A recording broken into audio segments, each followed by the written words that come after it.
உண்மையிலேயே சொல்றேன், இந்த மாதிரி எல்லாம் அற்புதம் எங்க நடக்கும்? கூப்பிட்ட குரலுக்கு என்னான்னு கேட்கக்கூடிய பரம்பொருள். உண்மையிலேயே சொல்றேன், நம்மலாம் ரொம்ப பாக்கியசாலிகள். அவர் கூட டிராவல் பண்றது, அவரை பத்தி பேசுறது, அவரை பத்தி கேட்கறதெல்லாம் நம்ம ரொம்ப ரொம்ப குடுத்து வச்சிருக்கணும் இந்த மாதிரி விஷயங்களை. எங்கேயோ நடக்கிற விஷயங்களை கொண்டு வந்து நம்ம முன்னாடி கொடுக்குறாரு பாருங்க. அந்த கியூரியாசிட்டியில நான் கால் பண்ணும்போது தான் அவளுடைய மனசோட அழுத்தம் எனக்கு புரிஞ்சுது, அந்த டிவோட்டியோடது. அவ்வளோ தூரம் அவள் பாபாட்ட எரிஞ்சு கேட்டிருக்கா, கண்ணீர் மல்க கேட்டிருக்கா. அவளோட கண்ணீருக்கு பதில் அடுத்த நாள் காலையிலேயே கொடுத்துட்டார் அவர். அவளை வெயிட் பண்ணவே வைக்கல, அவள் தூங்கி போயிட்டா. அவளை எழுப்பினதே இவரோட வாய்ஸ் மெசேஜாக தான் இருக்கும்னு நான் நினைக்கிறேன். அவ்வளோ பிளஸ்டு சோல் அந்த பொண்ணு. நன்னா இருக்கட்டும், எங்கே இருந்தாலும் அவன் நன்னா இருக்கணும். எல்லா பிரச்சனையும் சீக்கிரம் தீரணும் சாயி. உங்களுக்கு கண்டிப்பாக நீங்கள் கூப்பிட்டு சொல்லுவேளை எனக்கு தீர்ந்துடுத்துன்னு சொல்லிட்டு. ஏன்னா பாபா கூடவே இருக்கார் உங்கள் கூட அப்படிங்கிறது இதுலேருந்து நிரூபணம் ஆகிறது. இதுக்கு மேலே என்ன வேணும்? அந்த பரம்பொருளே உங்கள் கூட ட்ராவல் பண்ணுறது. யார் உங்களை ஏமாத்திட முடியும்னு சொல்லுங்க?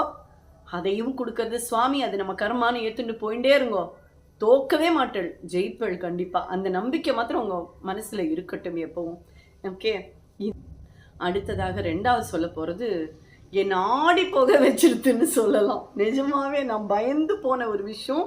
நிஜமாவே என்னை பார்த்து நானே பயந்துட்டேன். ஒரு கால் வருது, பேசின்னு இருக்கோம், வரிசையா கால்ஸ் வருது. அப்படி பேசின்னு இருக்கும்போது விஷாலிங்கிற சாய்ராமா, அவள் பேரை சொல்றதுனால தப்பு இருக்காதுன்னு நினைக்கிறேன், அதனால சொல்றேன். அவள் எனக்கு கால் பண்ணினா, சாய் இந்த மாதிரி 6 சங்கல்பம் வந்திருக்கு சாயி, நான் உங்களுக்கு பணம் அனுப்பி விட்டுடுறேன், அவளோட பேரெல்லாம் கொஞ்சம் நேரத்தில் டீட்டெயில்ஸ் எல்லாம் அனுப்புகிறேன்னு சொன்னான். சரின்னு விட்டுட்டேன். 1/2 hour ஆச்சு, 1 hour ஆச்சு, 1.5 hour ஆக போகிறது.